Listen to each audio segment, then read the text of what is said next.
Hello chers élèves, j'espère que vous allez bien. Nous allons maintenant dans le cadre de cette activité vous montrer comment appliquer les règles de priorité pour réduire de manière efficace ou bien simplifier de manière efficace une fraction afin de la rendre irréductible. Nous allons commencer d'abord par le A, dont les explications vont venir au fur et à mesure que nous allons développer. Donc, naturellement, quand nous voyons une opération comme celle-ci, il s'agit en fait d'une addition parce qu'on fait l'addition de ce terme avec celui-ci. Sauf que dans cette opération, il y a l'addition, il y a la division, il y a la soustraction. La règle de priorité nous impose que nous commencions d'abord par les multiplications et les soustractions. Donc, on va d'abord se ramener d'abord à simplifier tous ces éléments qui sont ici. Alors, ceci va nous donner 2 plus 3 sur 1 moins 1 quart plus 1 sur 5 plus 2 sur 1. Vous voyez, j'ai donc écrit les entiers que j'avais 3 et 2 sous forme de fraction. 3 étant 3 sur 1 et 2 étant 2 sur 1. Maintenant, on va réduire cela. On a donc 2 plus. Alors, je réduis au même dénominateur. Vous savez, réduire au même dénominateur, on fait ça fois ça. Ça fait 3 fois 4. Moins ça fois ça. 1 fois 1 sur ça fois ça qui donne 1 fois 4. Pareil en bas, ça fois ça. Ça fait 1 fois 1 plus ça fois ça. 5 fois 2 sur ça fois ça. Donc 5 fois 1. Vous voyez, aussi simple. On continue. Alors, ça fait donc 2 plus. Alors, 3 fois 4, ça fait 12. Donc j'aurai 12 moins 1 fois 1 qui donne 1 sur 1 fois 4 qui donne 4. En bas, 1 fois 1 qui donne 1 plus 5 fois 2 qui donne 10 sur 5 fois 1 qui donne 5. On continue notre réduction. Ça nous fait 2 plus. En haut, 12 moins 1, ça fait 11. J'aurai 11 quarts divisé par 11 sur 5. Alors, nous savons que A sur B divisé par C sur D, ça va faire 2 plus A sur B multiplié par 11 sur 4 multiplié par D sur C, c'est-à-dire 5 sur 11. Vous voyez, maintenant, voilà ce que ça nous donne. A sur B divisé par C sur D, ça donne 2 plus A sur B multiplié par D sur C. Donc, voilà l'inverse. Maintenant, quand on fait le produit de fractions, ça fait produit des numérateurs. Donc, j'aurai 11 fois 5 sur 4 fois 11. J'ai 11 en haut, 11 en bas, je peux simplifier. Je vais rester avec 2 plus 5K. Vous voyez comment toute cette grosse opération est devenue 5K. Maintenant, à ce niveau, je continue.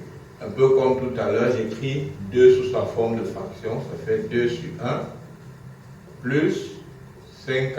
Et je réduis au même dénominateur. J'ai donc 2 fois 4 plus 1 fois 5 sur 1 fois 4.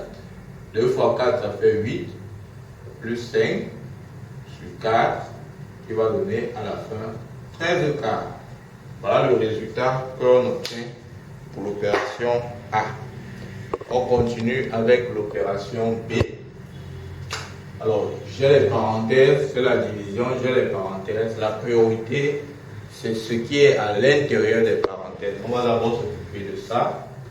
On écrit 3 sous sa forme de fraction en gardant les parenthèses. Ça fait 3 sur 1 moins 2 sur 3 divisé par 1 sur 1 plus 4 sur 5.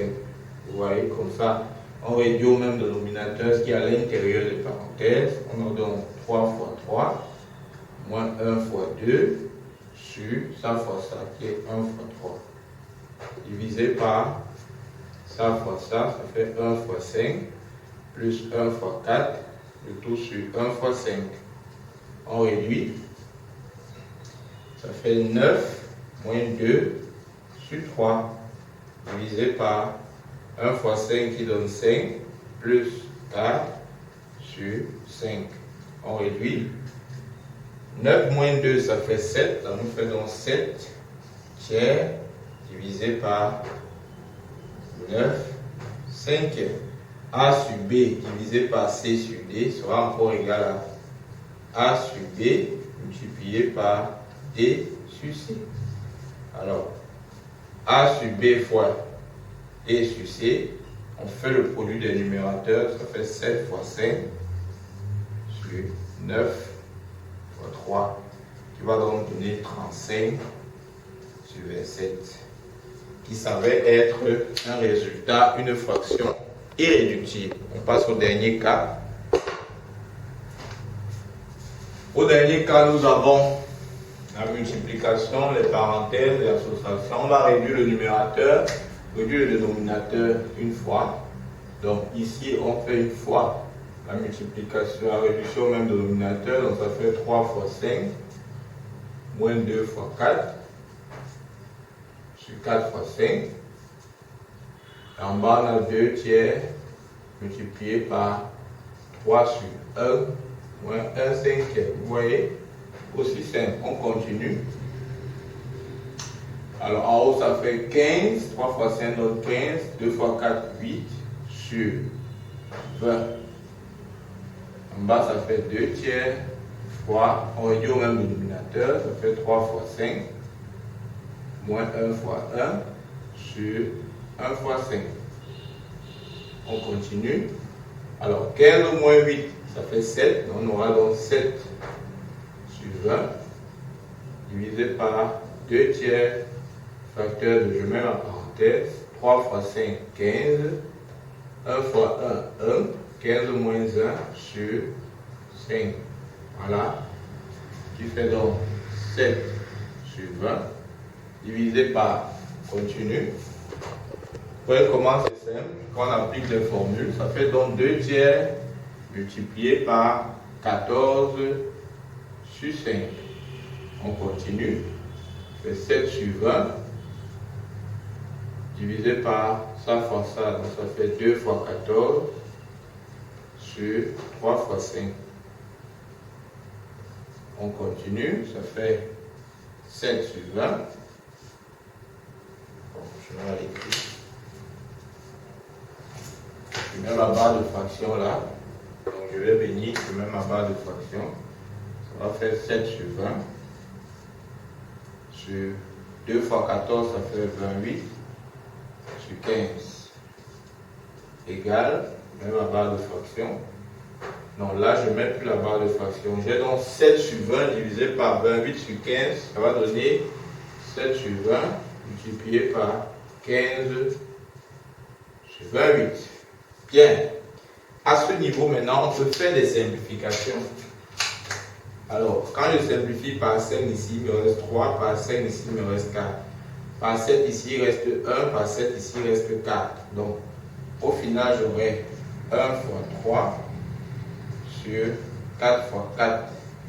C'est-à-dire 3 sur 16.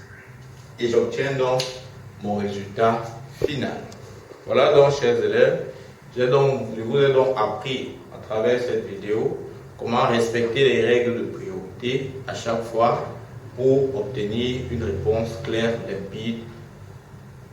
Merci pour votre écoute. Je vous donne rendez-vous pour une prochaine vidéo. Bye bye.